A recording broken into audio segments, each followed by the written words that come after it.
The US-China trade war has reached a critical juncture as both sides increase tariffs.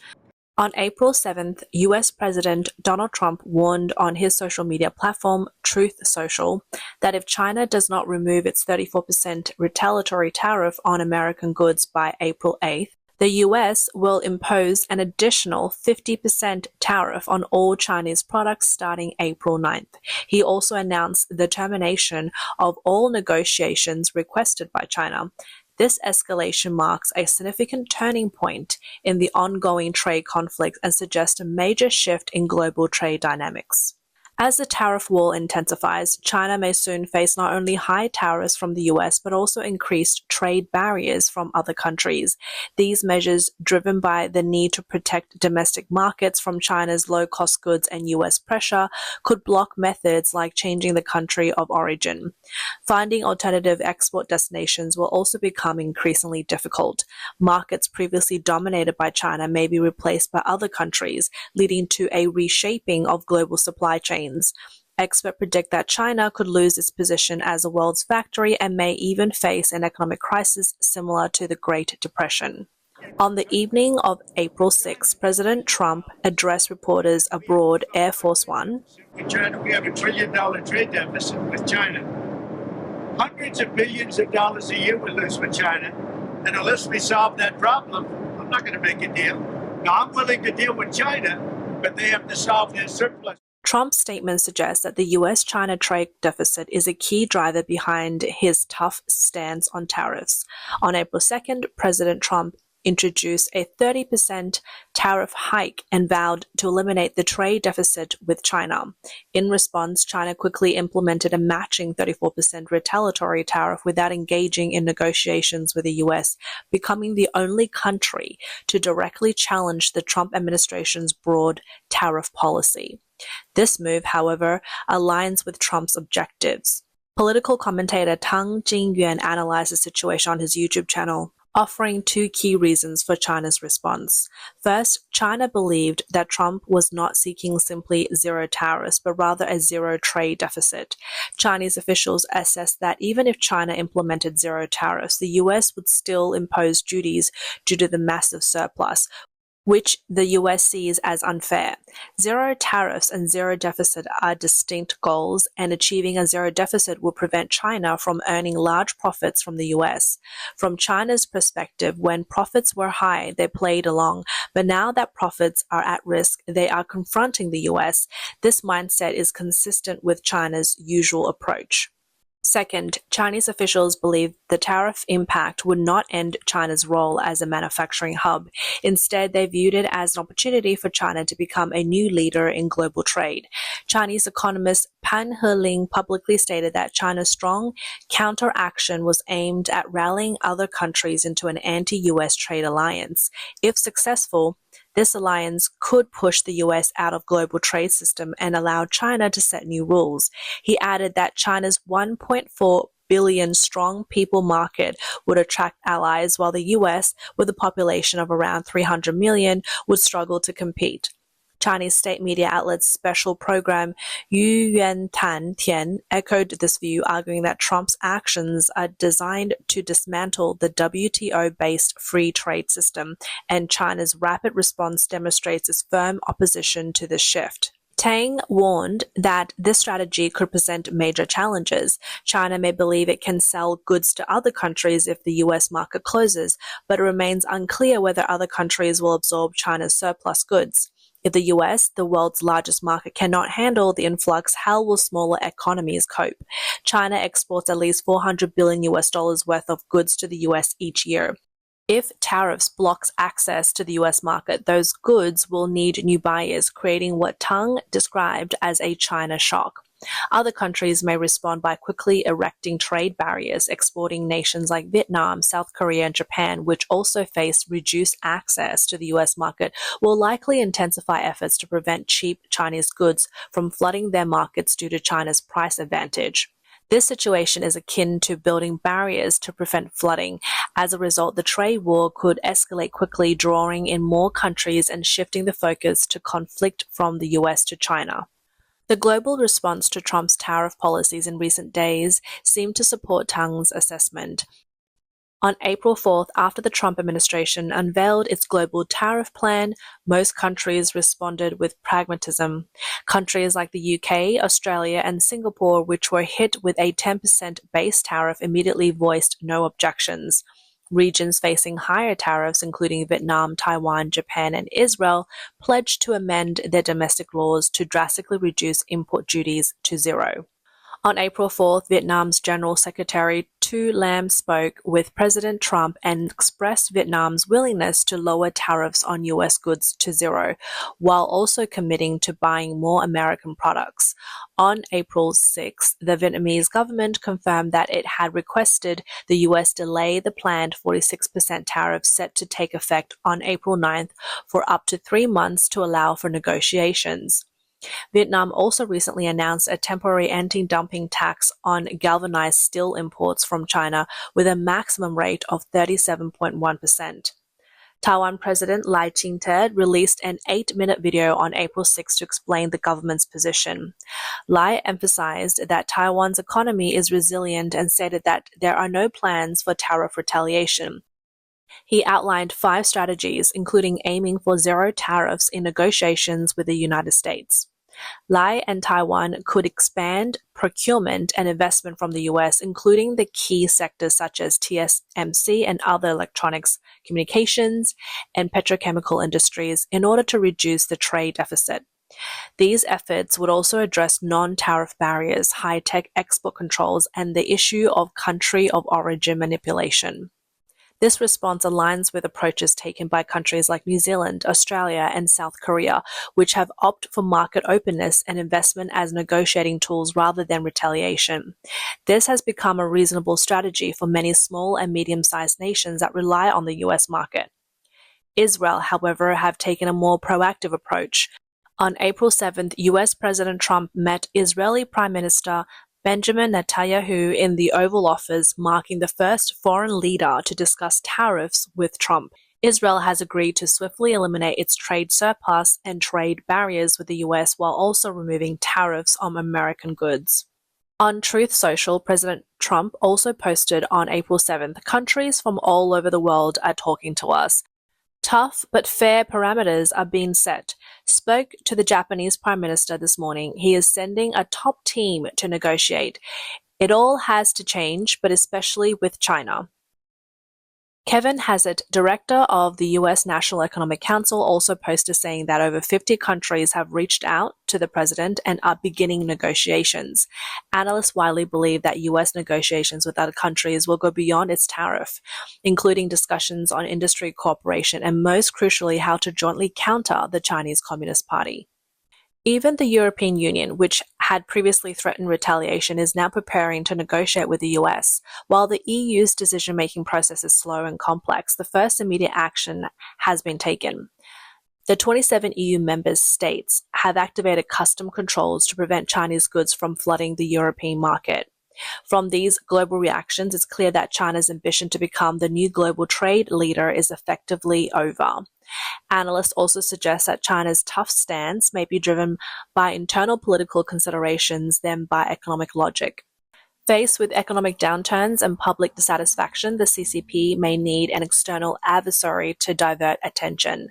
As a political commentator, Zhang Tianliang has suggested, Xi Jinping may be attempting to replicate North Korea's arduous March strategy, using nationalist rhetoric to blame the economic difficulties on Americans' containment. For example, the Chinese state media program Yu Yuan Tan Tian posted that the US is attempting to overthrow the WTO system, while China's countermeasures are intended to preserve globalization. However, it remains uncertain whether this propaganda will persuade the public.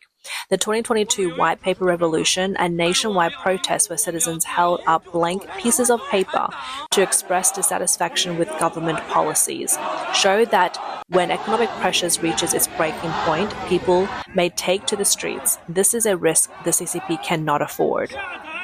If China were to achieve zero tariffs with the US, its inefficient state-owned enterprises would face direct competition from American goods, potentially leading to widespread closures.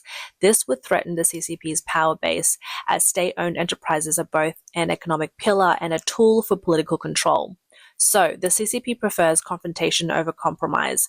This approach might seem tough, but it is also a high-stake gamble. As Citigroup analyst Mohammed Apabai predicted, the US best strategy is to play the long game with tariffs, and China's resistance will only speed up its own decline.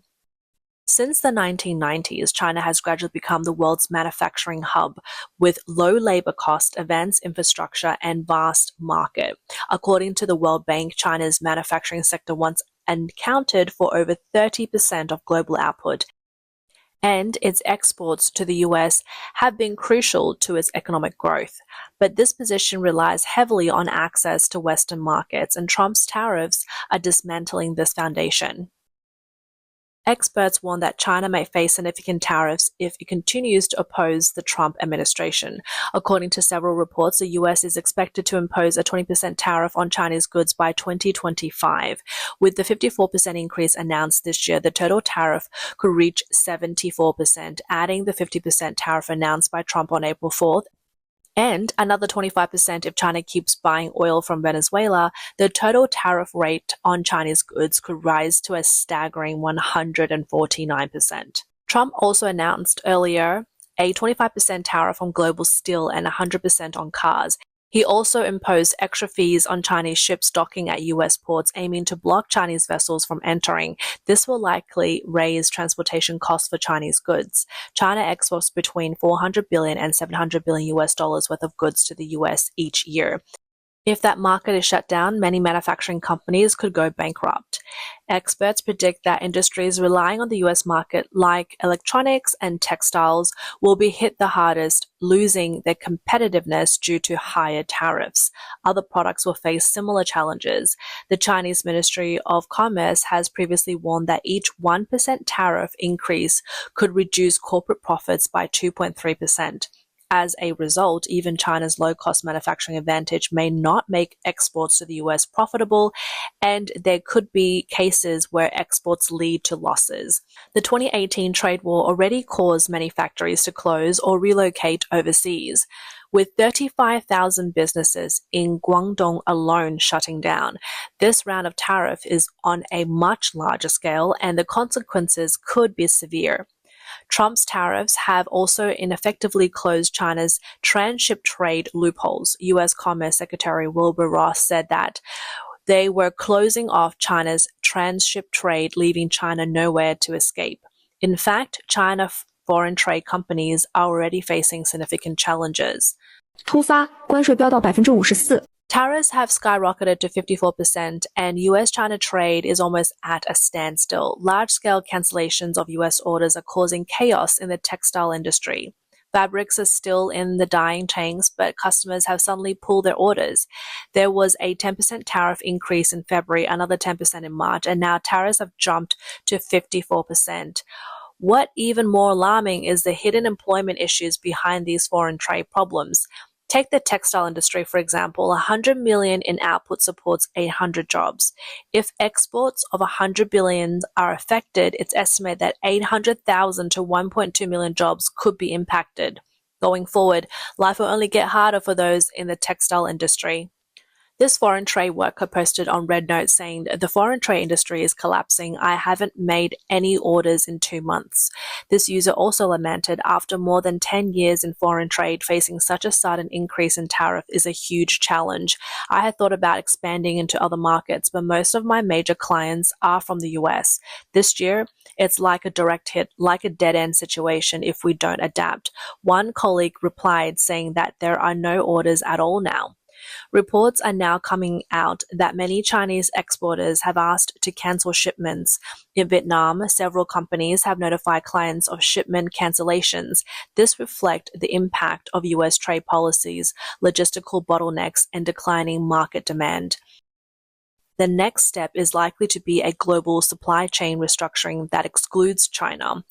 It's important to note that Trump's tariff wall is not just an economic penalty, but an economic revolution aimed at reshaping the global trade order. Through tariffs, the US is pushing for the return of manufacturing to its own soil or to allied countries. Data shows that the US has committed to attracting $7 trillion in investments to build car manufacturing plants, chip companies, and other industries, partially replacing China's manufacturing capacity. Meanwhile, other countries are accelerating the efforts to reduce dependency on China's supply chain. The EU has initiated custom controls to prevent Chinese goods from being dumped. Japan and South Korea have increased subsidies for domestic manufacturing. Emerging markets like India and Vietnam, with their younger population and lower labor costs, are becoming new alternatives for China.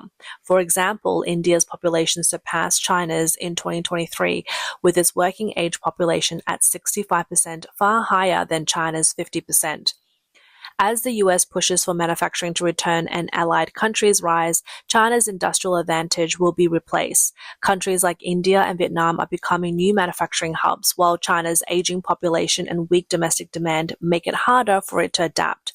According to the World Bank, China's working age population has decreased by about 30 million in the past decade, while India's working age population has grown by 150 million in the same period. This demographic shift will push China to the margins of global competition. For years, China's economy has relied on the three economic pillars of export, investment, and consumption. But with exports blocked, overinvestment, and a real estate bubble bursting, consumption has become the only hope. However, China's aging population continues to reduce consumption power. At the same time, recent economic policy missteps, such as crackdowns on education, e-commerce, and tech industries, have led to consumption downgrade, with minimalism becoming the trend. The looming wave of unemployment will further suppress consumption, creating a vicious cycle. In this context, China is struggling to absorb surplus manufacturing capacity through domestic demand, and its foundation as the world's factory is crumbling. This could lead to risk that may trigger a collapse of the financial system. China's financial system has long been fragile due to the real estate bubble and high levels of debt. A sharp drop in export revenue could lead to companies losing their ability to repay loans, causing a surge in bad debts. Local governments, which heavily rely on land sales and taxes, face a significant risk of debt defaults if economic activity shrinks. According to the IMF, local government debt in China exceeds 60 trillion yuan, and if a financial crisis hit, it could bring down the entire economy. The outcome of the US-China tariff wall is still unclear, but the current situation is highly unfavorable for China. The US, with its consumer market dominance and the global influence of the dollar, has more room to maneuver. Trump's tariff policies aims not only to reduce the trade deficit, but also to implement a hard decoupling with China through economic means, reshaping the global trade order. As the US-China tariff war escalates, some analysts warn that China's economy may be heading towards a Great Depression-like era. The Great Depression from 1929 to 1939 was triggered by the collapse of the US stock market, followed by worsening global trade protectionism. Now the trade conflict between the US and China could spark a similar chain reaction, pushing China into a deep economic crisis. Faced with economic challenges, the CCP may adopt stricter control measures such as commodity rationing or large-scale anti-corruption campaigns to maintain social stability. But this North Korean strategy might only drive away foreign investment and deepen economic isolation.